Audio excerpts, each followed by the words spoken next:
To me. To me.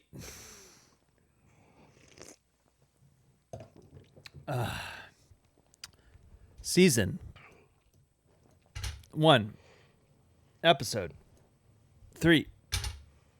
Something very bad pretty much happened this episode. Well, we don't know. That was a cliffhanger. They could be going to ice cream. That's true. Could be a little prank. Yeah. This could be an Ashton Kutcher situation. This could be, I'm taking you for a spa day. Get ready for the wedding. You are jumping. You're right. This could be the bachelorette party abduction. Because that's how all bachelorette parties happen. And she needs a bag over her head because the ladies are getting down like that. Did she have a bag over her head? Didn't she have something? Didn't she get something? I feel like it was his hand around it, but I was watching it on my phone. Were you watching? Okay. So it's very possible there was a bag over said head.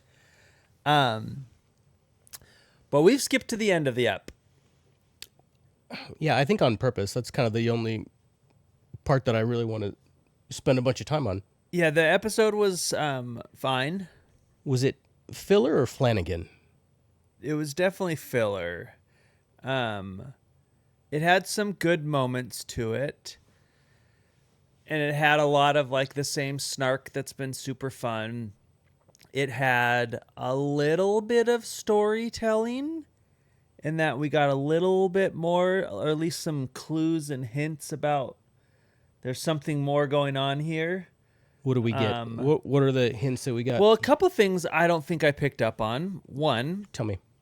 The sister-in-law used to date our fiance. That was unusual. I did not see that in the previous I think apps. they mentioned it in the first one, but I don't think they did it in a way that you caught or that any of us caught, or at least I didn't catch. Yeah, I responded to that by asking myself, because we watched it separately. I was asking myself, did they mean to say that? Was that an accident? I think because it seemed pretty out of nowhere. I'm kind of excited about that. They kind of hit it a couple times because he mentions, in the bathtub, he's like, you married the wrong brother. Yeah. I know in the first episode, there's a throwaway comment about his ex being at the wedding. And that's in relation to who may have written the letter.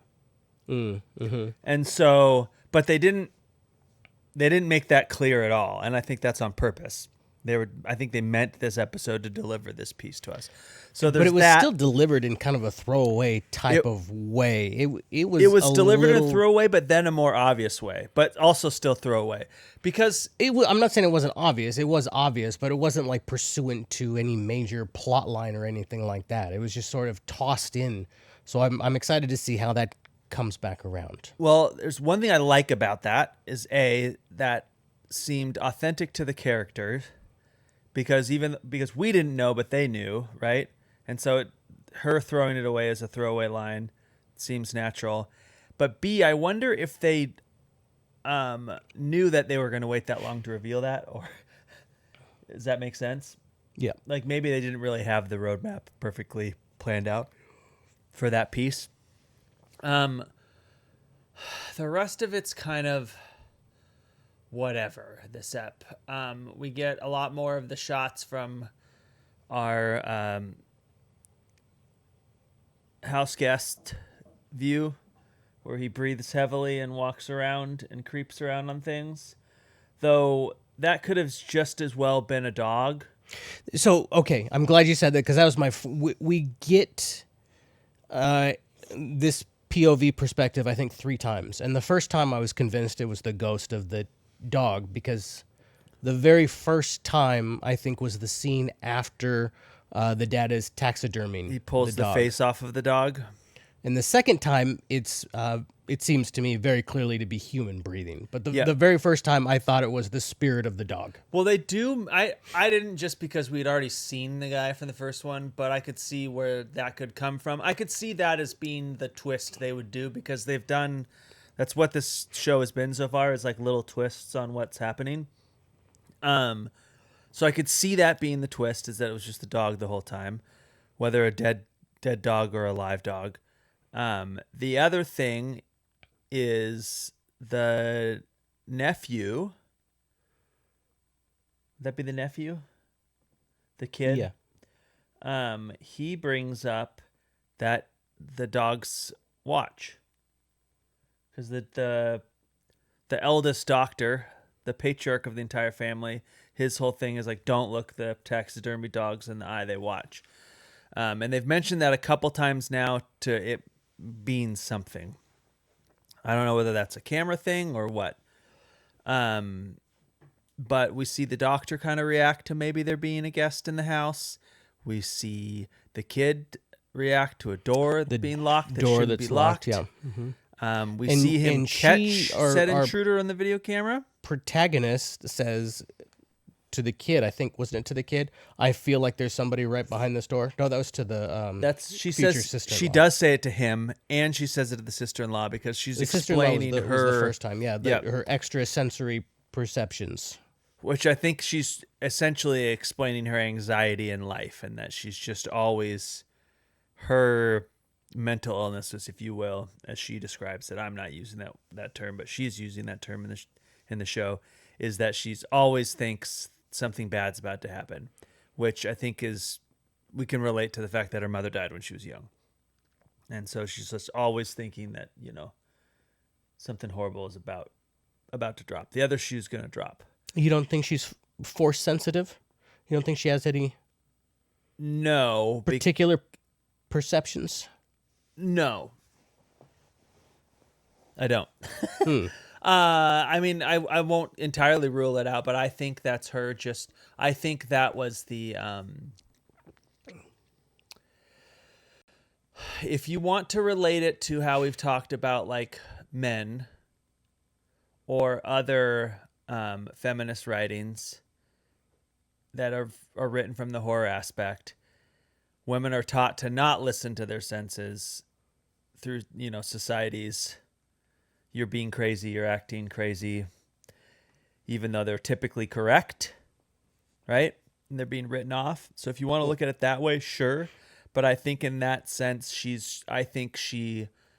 her senses are in overdrive all the time. And it's just a coincidence in that case where I think that's more of like, if every door has someone behind it, eventually you're going to open a door and somebody's going to be behind it. I think we're probably splitting hairs then with the way you described it, but I'm holding a candle that she has a little bit of ESP type of thing. I would take it. We have a wonderful house meeting, which might have been the most emotionally impactful scene of the entire episode, which was just like the family having their therapy session, their forced therapy session, mostly because when she drops the line, "Is there anything you'd like to say to your mother while you still can?" And he just pauses for a long time and just goes, "Nope." And I'm just like, wow, this is like so fucked up. That was a very good scene. Jennifer Jason Leigh, her acting, her expectant facial expressions when everybody is supposed to be talking about her were very good. That was some very good acting. Yeah, she's like thriving on this moment. That one hit me particularly hard as someone who doesn't have their mother around anymore, it was just an interesting, like, impactful, like, short moment of the episode. The rest of the episode kind of fell flat. I thought the cake was cool, just in the funny thing that she had this cake made, which is like so absolutely her, like, on point for her character and her sense of humor, but absolutely off-brand for the rest of the family. And that's what's so funny about it, is that she's still trying to be herself and using the charms that have probably gotten her through life, but absolutely won't work on this family at all. Like, being yourself is not what this family does. And so that part made me laugh. And then the kid's reaction to getting a Hot Wheels is pretty funny. That was pretty funny. He wanted a video game He instead. wanted a video He wanted camera. video camera. Yeah, which he does get eventually, but it's a very old one. Not a new one. Not And the it one is- he was looking for, I think. And he immediately becomes Steven Spielberg. I wasn't crazy on the second therapy session. The first one, I really liked. I really liked the scene that you called out. The second one was a little paint by numbers. Everybody's going to get up and say something to the stick figure about the mom, and everybody kind of does a regular set of lines that you or I could have written, and we're not Yeah. writers. I also kind of thought it was very strange that the brother in the first scene doesn't have anything to say to his mom. And I think you can read into that him not being emotionally available in the first place. And second of all, it's pretty intrusive for this lady. And, Oh, it's and hell intrusive. certainly she's going to become part of the family very soon. But this is the first time they've met her. Yeah. That's a very intrusive position for her to put herself in. So in that moment, he's also rebelling against the idea that she would be able to come in here on day 2 and fix this incredibly loaded emotional thing. But by the second therapy session, he's got his notes and he's reading off of it and he's going along with it. So I kind of felt that was a little bit weird. The first time seemed in character with how he's been presented in the show so far, and the second time I thought much less so. Well, With there's- nothing in between. Yeah, well, I think there's two ways to look at that. One is like the initial reaction of him is on point to how you would diagnose him in general, which is like he was not given his love for his mother was never reciprocated as he was a child. That's clear. The baby boy got all the love. And so given the opportunity to be vulnerable, I think he's written off that idea with being vulnerable in front of his mom, period. So like that first like wannabe therapy session, that totally checks out. Now, given the time to collect his thoughts, did he like come around? I think that's what they're trying to say, right? As they all came around to this thing. I And the haven't whole, seen anything in his character that would... which I totally agree with you. Which is why I think it's all just the family placating her for their plan. Placating who? Our protagonist? Rachel. Yep. So I think it is all, while it's made to be a emotional scene, or it's written that way, and I think that's mostly just heightened by the fact that there's this creepy stick figure doll that they're about to set on fire, and so that kind of heightens our emotions involved with this thing.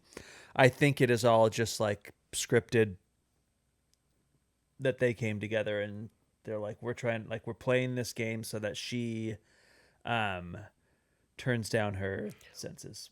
Perfectly reasonable interpretation. If it comes back that that's what it was, I retract my previous comment. The only other couple of pieces that were in there that were slightly interesting, there was something else with the bath scene,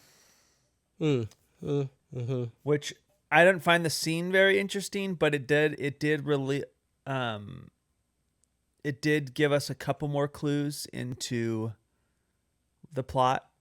Like there's clearly some ulterior motive going on with the family. They definitely bring up the serial killer that doesn't exist, but definitely does exist again. But I don't know if these two forces are working together. Which two? This mystery The man, serial killer, the and house and guest, the families, and the family. plots. Yeah, well, let's go right into the end of it. She gets attacked. Looks like a kidnapping type of situation, although we end on a cliffhanger. Who do you think that was? Who are our suspects? I think it's absolutely the serial killer. What I'm curious about, though, is what happened to the kid? I'm assuming he didn't get grabbed when he literally points the video camera right at a character we haven't seen before yet. Can't say they're necessarily the exact same person, but we're led to believe that. So it's my assumption that it's him, but my question is, did we see it clearly enough that we knew it was her? Well, I thought we did. Because I know they definitely try to lead us to think that. They show us the bed and they show that she's not in it and she's walking around. But again, I was delirious on a 10-hour flight home from. I think so. And that point of view has always followed her around in the previous two instances of using that device. Because there's two people have bled on the show, and that's the like the big no. Mm-hmm.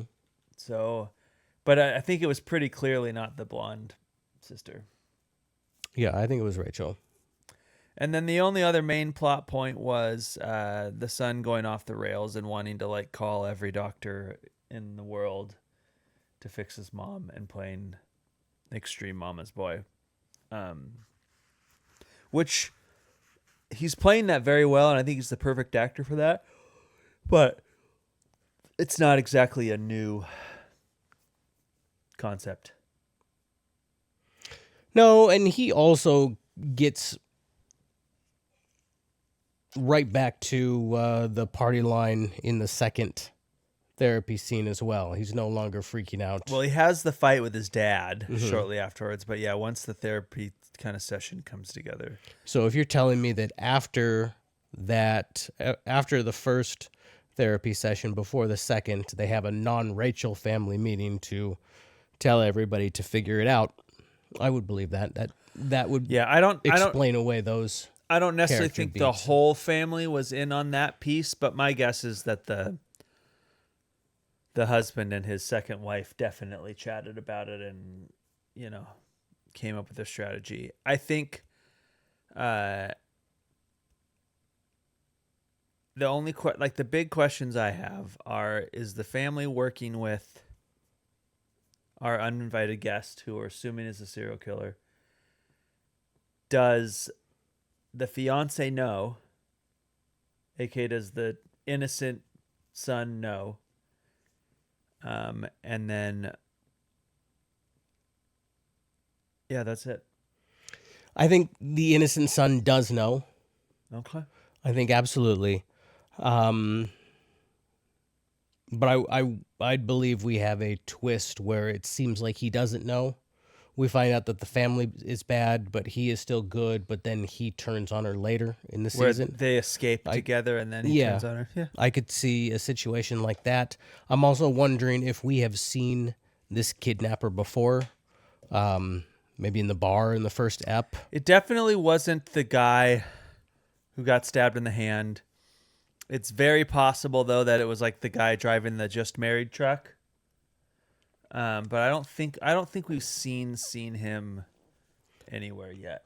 Also, are we sure it's not the brother? No, I don't think it was. He looked much older. My thought is that if they wanted to throw a twist, my thought was that it's like an uncle that was invited, and it's just kind of a little bit weird. I think in the first ep, you had a theory that everybody we were seeing in the first ep could possibly be a relative that's coming to the wedding later. Yeah. And I thought that was interesting. So going with that line, maybe it's one of the characters that we saw in episode 1. Possibly this is not the serial killer from his youth. Maybe it's just the brother himself who is in there. Now it's time to enact the plan. Now we start to get rolling. Those are my two guesses at the moment. Okay, so, and then I guess one other last piece is the mother pretending that she's sick. Or is that your switch theory? Is the end of this that just the son is marrying his mother? I think the mother is dying in some degree, whether that is she puts her spirit into Rachel's body or does, I don't know exactly what it is. I think her physical body is dying. Okay. Might not be the sickness that they are presenting. Might be some change, like going with the Get Out theme. You know, she's going to take her spirit and put it into Rachel's body, and off she will go from there. But I think I think her body is dying. May not be the cause that they are referencing in the show. May not be the reason, but Is no one in this family related, and possibly they're all just body snatchers?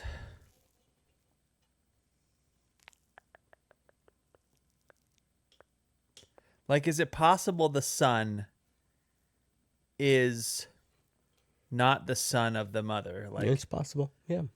and so old lady's gonna inhabit Rachel's body, and they're just gonna get married. Yeah, absolutely. That's on the table. I don't think it's that clever, but The question you're outlining, I go back to the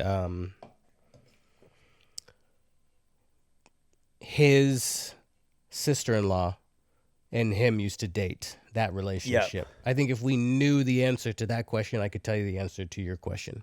yeah. Well, I like what's the only thing, like the things that lead me away from that is there was the conversation that she interrupts between the son and her, and between the fiance son and his dad, where they're arguing about the health of the mother. So like that makes me think that she is in fact sick or is in fact dying. And it definitely seems like, but it seems like if she's here to replace her, they wouldn't be worried. But yeah, but maybe he's fighting so passionately because he doesn't want her to be the sacrifice. Yeah. Yeah, I could believe that. All right, I think I'm out of theorizing. I think I'm out of writing this show for them. They're gonna have to do it themselves. This was a this episode was trending bad for me. I still liked it, but I felt like the tension, like I'm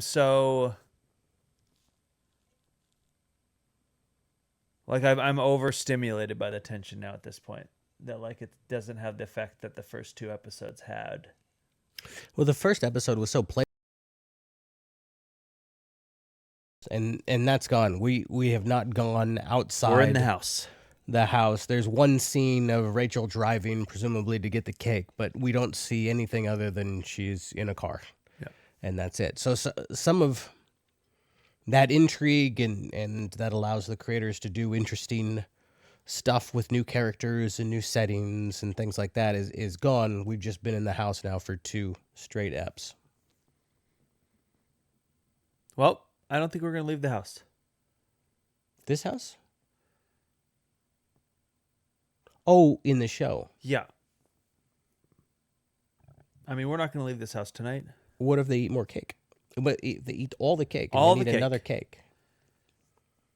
Oh, then we might get a scene of them driving down the road for another See, cake. that would be leaving the house, and that would prove you wrong. That's fair. Stay gold. Stay gold, pony boy.